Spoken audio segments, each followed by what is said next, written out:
ఈరోజు పత్రికా సమావేశానికి వచ్చినటువంటి నాయకులందరికీ, మీడియా మిత్రులందరికీ నమస్కారం. ప్రత్యేకంగా ఈరోజు మనం చర్చించాల్సిన అంశం వైఎస్ఆర్సిపి పార్టీ రాష్ట్ర వ్యాప్తంగా ఆదోనిలో కూడా చేస్తున్నటువంటి టీచర్ పోస్టుల మీద ఉద్యమం గురించి. నాకు ఇప్పటికీ గుర్తుంది, 2019లో నేను కర్నూలు ఎంపీగా పోటీ చేశాను. ఆ సందర్భంలో ఎన్నికల ప్రచారంలో వైఎస్ఆర్సిపి పార్టీ జగన్మోహన్ రెడ్డి గారు పదే పదే ఇక్కడ చెప్పిన అంశం ఏమిటంటే, మీకందరికీ ఇక్కడ నిరుద్యోగులు ఎక్కువైపోయారు ఆంధ్రప్రదేశ్లో, ఉద్యోగాలు చాలా కష్టంగా ఉంది, చాలా కాలంగా ఉద్యోగాలు ఇవ్వలేదు, నేను ముఖ్యమంత్రి అవ్వగానే నాకు ఓటేస్తే మీకందరికీ నిరుద్యోగులకి ఉద్యోగాలు ఇస్తాను, ప్రతి సంవత్సరము కూడా జాబ్ క్యాలెండర్ని విడుదల చేస్తాను అని చెప్పాడు. జగన్మోహన్ రెడ్డి చెప్పిన మాటలు నమ్మి అప్పట్లో యువకులందరూ కూడా, విద్యార్థులందరూ కూడా, నిరుద్యోగులందరూ కూడా ఉద్యోగాలు వస్తాయనే ఆశతో జగన్మోహన్ రెడ్డికి పెద్ద ఎత్తున మెజారిటీ ఇచ్చి గెలిపించారు. 151 సీట్లతో ఆయన ముఖ్యమంత్రి అయినాడు.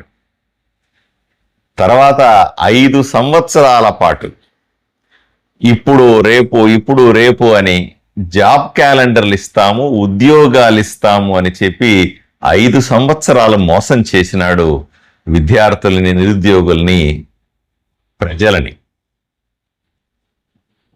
5 సంవత్సరాల తర్వాత నేను కూడా ఈ 5 సంవత్సరాలు 2019 నుంచి 2024 మధ్యలో నేను రెగ్యులర్గా టీవీ డిబేట్లకి వెళ్ళి నేను ఎప్పుడూ పాల్గొనేవాడిని. ప్రజల వైపు నుంచి సమస్యలు లేవనెత్తేవాడిని. ఎన్నో సందర్భాల్లో చెప్పినాను నేను, అయ్యా నిరుద్యోగులు ఇబ్బంది పడతా ఉన్నారు, కనీసపు ఉద్యోగాలు లేకుండా బెంగళూరుకో, చెన్నైకో, ఎక్కడికో హైదరాబాద్కో వలసపోతా ఉన్నారు, చిన్న చిన్న ఉద్యోగాలతో కాలిపోతా ఉన్నారు, దయచేసి వీళ్ళకి ప్రభుత్వ ఉద్యోగాలు ఇవ్వండి అని పలుసార్లు నేను కూడా టీవీ డిబేట్లో కానీ పత్రికా సమావేశాల్లో భారతీయ జనతా పార్టీ వైపు నుంచి మేము విన్నవించాం కూడా.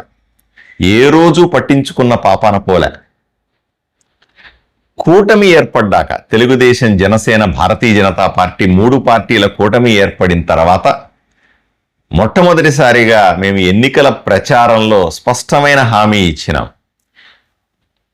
మాకు అధికారం ఇవ్వండి, ప్రభుత్వం రాగానే కూటమి ప్రభుత్వం పెద్ద ఎత్తున టీచర్ పోస్టులను భర్తీ చేస్తుంది అని హామీ ఇచ్చాం. ప్రజలు మమ్మల్ని ఆశీర్వదించినారు. ఎందుకంటే గత 5 సంవత్సరాల్లో జగన్మోహన్ రెడ్డి గారు చేసినటువంటి మోసాన్ని చూసి కనీసం ఇప్పటికైనా సరే ప్రభుత్వ ఉద్యోగాలు వస్తాయి, టీచర్ పోస్టులు వస్తాయన్న ఉద్దేశంతో నిరుద్యోగులైన, విద్యార్థులైన, ప్రజలైన, వాళ్ళ తల్లిదండ్రులైన పెద్ద ఎత్తున మాకు సంఘీభావం ప్రకటించి మాకు అధికారాన్ని ఇచ్చారు. కూటమి ఏర్పడిన మొదటి సంతకంతోనే మెగా డిఎస్సి ప్రకటించింది కూటమి ప్రభుత్వం, గౌరవ ముఖ్యమంత్రి శ్రీ నారా చంద్రబాబు నాయుడు గారు. మా ప్రభుత్వానికి ఒక ప్రతిష్టాత్మకమైనటువంటి కార్యక్రమం అది. ఎప్పుడూ లేని విధంగా 16,000కు పైగా టీచర్ పోస్టులని రాష్ట్ర వ్యాప్తంగా భర్తీ చేస్తామని మేము నోటిఫికేషన్ ఇచ్చి అత్యంత పగడ్బందీగా, ఎక్కడా ఇబ్బందులు లేకుండా, చిన్న సమస్య రాకుండా పరీక్షను పూర్తి చేసి టీచర్ పోస్టులు రాష్ట్ర వ్యాప్తంగా ఇచ్చాం. ఇక్కడ నాకు గర్వకారణం కూడా ఉంది. ఆ జరుగుతున్న సందర్భంలో కర్నూలు జిల్లాలో వలసపోతున్నటువంటి పశ్చిమ నియోజకవర్గాల నుంచి టీచర్లు చాలా తక్కువగా ఉన్నారని నేను పదే పదే అసెంబ్లీలో మాట్లాడడం, ప్రభుత్వానికి వినతులు ఇవ్వడం, ఖాళీలు కూడా ఆ రకంగా ఉండడం వల్ల రాష్ట్ర వ్యాప్తంగా మొత్తం చూసుకుంటే కర్నూలు జిల్లాలోనే అత్యధికంగా టీచర్ పోస్టులు ఇచ్చింది కూటమి ప్రభుత్వం. దానికి నేను గర్వపడతా ఉన్నాను. నా జిల్లాకు న్యాయం జరిగిందని సంతోషపడతా ఉన్నాను. 16,841 పోస్టుల్లో సుమారుగా 1008 పోస్టులు కర్నూలు జిల్లాలోనే వచ్చినాయి అంటే అది మనం మన జిల్లా సాధించిన విజయంగా చూసుకోవాల్సిన అవసరం ఉంది. అందరూ పోస్టులు తెచ్చుకున్నారు, కష్టపడి చదివినారు. విద్యార్థులందరూ కూడా, నిరుద్యోగులందరూ కూడా పోరాడి సాధించుకున్నారు.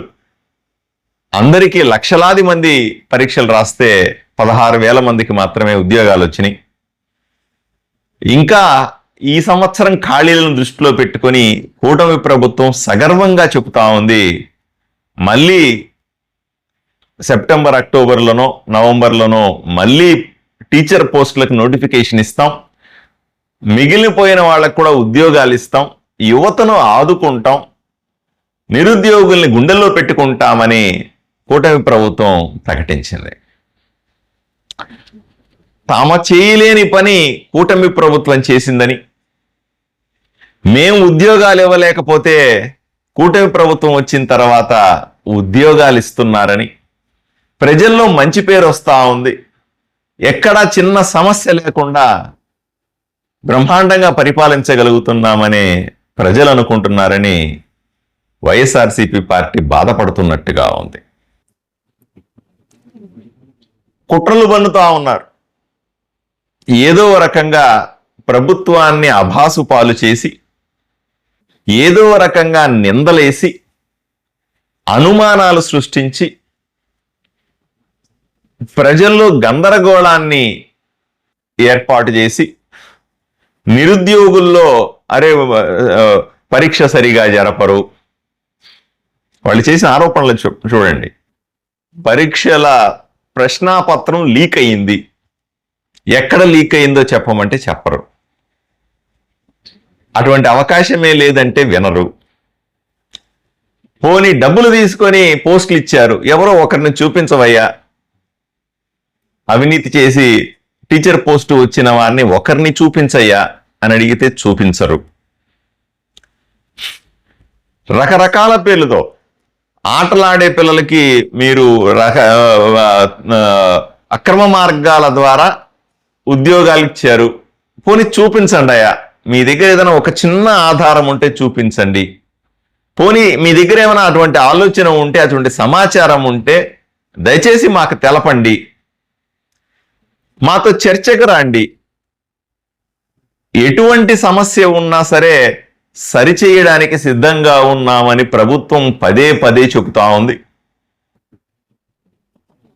గౌరవ ముఖ్యమంత్రి చంద్రబాబు నాయుడు గారి నాయకత్వంలో అద్భుతంగా పనిచేస్తున్నటువంటి విద్యాశాఖ మంత్రి, గౌరవ మంత్రి శ్రీ నారా లోకేష్ గారి నాయకత్వంలో జరిగినటువంటి ఈ ఉపాధ్యాయ నియామకాలన్నీ కూడా పూర్తి పారదర్శకతంగా చేశాము అని వాళ్లకు పదే పదే చెప్తా ఉన్నాం. ఎటువంటి అనుమానం ఉన్నా తీర్చడానికి సిద్ధంగా ఉన్నాము అని చెప్పాం.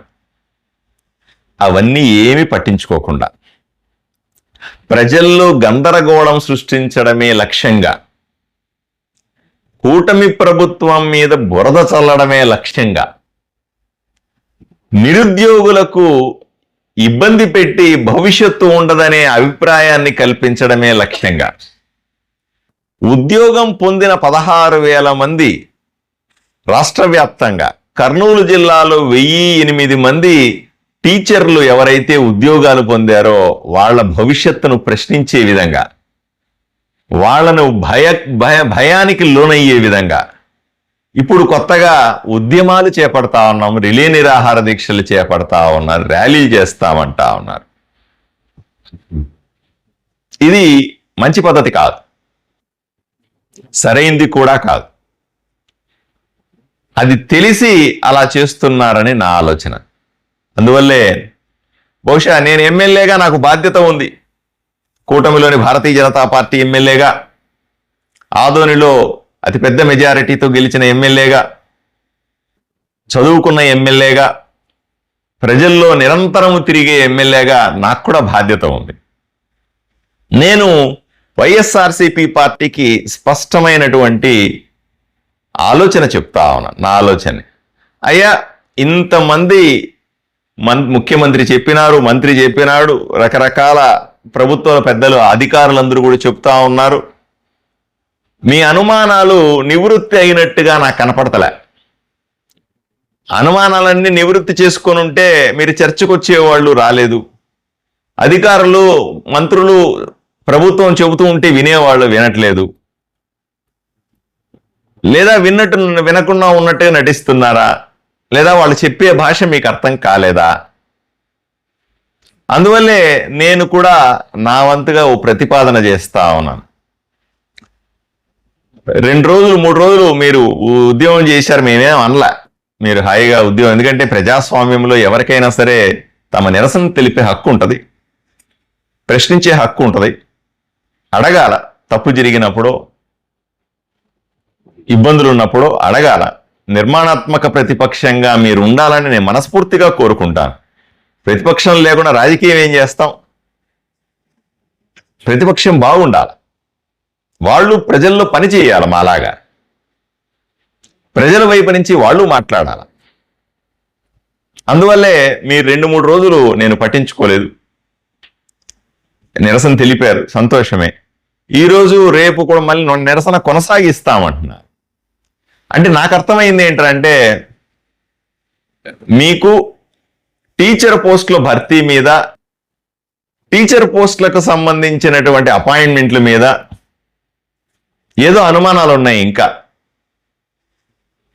లేదా పూర్తిగా మీకు అర్థం కాలేదు, ఇంకా మీకు మనసులో ఎక్కడో తప్పు జరిగిందనే భావన ఉంది. అందువల్లే నిరసన చేస్తూ ఉండొచ్చు అనుకుంటా ఉన్నా. అందువల్లే ఈరోజు నేను తెలుగుదేశం ఆదోనిలో కూర్చుని తెలుగుదేశం పార్టీ, జనసేన వైపు నుంచి కూడా, కూటమి వైపు నుంచి వాళ్లకు ఒక ప్రతిపాదన చేస్తాను. దయచేసి మీ అనుమానాల నివృత్తి చేసుకోవడానికి మా ఆఫీస్కి రండి. నేను మిమ్మల్ని సాదరంగా ఆహ్వానించి మంచి టీ, బిస్కెట్లు ఇచ్చి మీకున్న అనుమానాలన్నీ కూడా నివృత్తి చేయడానికి ప్రయత్నం చేస్తాను. ప్రభుత్వ ప్రతినిధిగా, భారతీయ జనతా పార్టీ నాయకుడిగా, కూటమి ఎమ్మెల్యేగా, అదే సందర్భంలో ఇంత మాత్రమే కాదు, 16,800 మంది టీచర్ పోస్టులు వచ్చిన వాళ్ళందరి వైపు నుంచి ప్రతినిధిగా, నిరుద్యోగుల వైపు నుంచి ప్రతినిధిగా, విద్యార్థుల వైపు నుంచి ప్రతినిధిగా నేను మిమ్మల్ని ఆహ్వానిస్తా ఉన్నా. వచ్చి మీకున్న అనుమానాలు చెప్పండి, ప్రభుత్వం చేసిన తప్పుల్ని చెప్పండి, ఏ విధంగా యువతకు న్యాయం జరగలేదో, టీచర్ పోస్టులు ఏ విధంగా తప్పుడు మార్గంలో ఇచ్చారని మీరు ఆరోపణ చేస్తున్నారు కదా, అన్యాయం జరిగిందని ఆరోపణ చేస్తున్నారు, ఏమిటో మాకు చెప్పండి. నేను పూర్తి సమాచారంతో ఉన్నాను, చదువుకున్న వాడిని, కాస్తో కోస్తో పూర్తి సమాచారం తెలిసిన వాడిని. టీచర్ పోస్టులు నోటిఫికేషన్ ఇచ్చినప్పటి నుంచి ఇప్పటిదాకా నేను ప్రతి ఒక్క దశలో కూడా సుదీర్ఘంగా దాంట్లో కలిసి పనిచేసిన వాడిని. కాబట్టి మీకున్న అనుమానాలను నివృత్తి చేయడం నాకు సులభము, సాధ్యమవుతుంది కూడా. కాబట్టి దయచేసి వచ్చి మీ అనుమానాలను నివృత్తి చేసుకోవాల్సిందిగా ఆహ్వానిస్తున్నాను. ఈరోజు సాయంకాలం 4 గంటల వరకు అనుకున్న, నేను ఆఫీసులోనే ఉంటాను, 4 గంటల వరకు చూసిన తర్వాత మీకు రాకపోతే నేనేమనుకోవాలి? నేను ఆహ్వానిస్తున్నాను కదా, మిమ్మల్ని ఇబ్బంది పెట్టే ప్రయత్నం కాదు, మిమ్మల్ని సగౌరవంగా ఆహ్వానిస్తాను. ఎందుకంటే పార్టీలో ఉన్నాడు, పార్టీలో పనిచేసే కార్యకర్తలు, రాజకీయాల్లో ఉన్నవాళ్ళు, మీరందరూ మాజీలు, మీరంతా మిమ్మల్ని ఆహ్వానిస్తాం. మీరు రాకోకుండా ఇక్కడికి మీరు మొండికేసి అక్కడే మేము ఉద్యమంలోనే తేల్చుకుంటామయ్యి అంటే మీకు తెలుసుకోవాలనే ఇంట్రెస్ట్ లేనట్టుగా అనుకోవాలనా, కావాలనే ఉద్యమం పేరుతో ప్రజల మధ్య గందరగోళం సృష్టిస్తున్నారని అనుకోవాలనా? మీరు రారు అంటే మీకు తెలుసుకునే ఉద్దేశం లేకుండా ఏదో రకంగా ఇబ్బంది పెట్టాలనే ప్రయత్నమా, లేదా దీన్ని రాజకీయంగా లబ్ధి పొందాలనేటువంటి కుట్రనా? ఏదో అయి ఉంటుంది. సరే, ఇంకోటి కూడా అయి ఉండొచ్చు. మీకు మేమేంది పాఠశాలది ఆఫీస్కి వెళ్ళేది ఏంది, అయ్యా నేను మీకు ఎమ్మెల్యేని, అవునన్నా కాదన్నా అక్కడ శిబిరంలో కూర్చునే వైఎస్ఆర్సీపీ నాయకులకు కూడా నేనే ఎమ్మెల్యేని, నేనే మీకు ప్రజాప్రతినిధిని, ఈ ఊర్లో అత్యధిక మెజారిటీతో గెలిచిన వాడిని, కాబట్టి నాకు బాధ్యత ఉంది. కాబట్టి ఆ బాధ్యతతో నేను మిమ్మల్ని ఆహ్వానిస్తా ఉన్నాను. లేదు మేము రాము అని అంటే మాకు ఆత్మగౌరవానికి సంబంధించిన విషయం, చాలా పెద్దవాళ్ళం అని మీకు అట్లా భావన ఉంటే నేనే మీ ఆఫీస్కి వస్తాను 5 గంటలకి. నేనే వైఎస్ఆర్సీపీ ఆఫీస్కి వెళ్ళి అక్కడ మీరు సమావేశం ఏర్పాటు చేస్తారా లేదా మీరందరూ కూర్చుంటారా? నేనే మీ మీద రౌడీజానికో గూండాయిజానికో మీ మీద దాడికో రావట్లే, నేను ఒక్కడే వస్తాను. మా నాయకులందరినీ బయటే పెట్టి అక్కడ దాకా వచ్చినాయి, నేను ఒక్కడనే మీ సమావేశానికి. నన్ను కొట్టినా పర్లేదు, మీరు తిట్టినా పర్లేదు, నా మీద దాడి చేసినా పర్లేదు, నాకు ఆ ధైర్యం ఉంది. మీరే ఉండండి అందరూ, నేను ఒక్కడే వచ్చి సమాధానం చెప్తా, మీకున్న అనుమానాలను నివృత్తి చేస్తా. ఆఫీస్ తెరిచి ఉండండి, మీరందరూ కూర్చోండి. ప్రజల సమక్షంలో, మీ కార్యకర్తల సమక్షంలో, మీడియా సమక్షంలో మీరు అడిగే ప్రతి ప్రశ్నకు నేను సమాధానం చెప్పి మిమ్మల్ని సంతృప్తి పరుస్తాను. ఇంకేదైనా అనుమానాలు ఉంటే కూడా నేను నివృత్తి అక్కడికక్కడ చేస్తాను. ఈ విషయాన్ని దయచేసి సీరియస్గా తీసుకోవాల్సిందిగా వైఎస్ఆర్సీపీ పార్టీ. ఎందుకంటే నేను రాష్ట్రం అంతా అన్ని నియోజకవర్గాల్లో తిరగలేను, అది సాధ్యం కూడా కాదు. నా నియోజకవర్గంలో ఆదోని వరకు నేను వెళ్ళి వాళ్లకు ఎక్స్ప్లెయిన్ చేద్దామని, వాళ్ళకి అర్థమయ్యేలాగా చెబుదామని కోరుకుంటా ఉన్నా. ఈ విషయాలను వెంటనే మీరు ఏర్పాట్లు చేయాల్సింది. నేను నా ఆఫీసులో ఎప్పుడూ ఏర్పాట్లు చేసి ఉంటాను. సాయంకాలం దాకా మీరు వస్తే ఆహ్వానించడానికి సిద్ధంగా ఉన్నాను. వెంటనే స్పందించాలి. లేదంటే 5 గంటలకు నన్ను ఆహ్వానించండి. మీరు ఆహ్వానించకపోయినా నేనే వస్తాను, నాకేం ఇబ్బంది లేదు.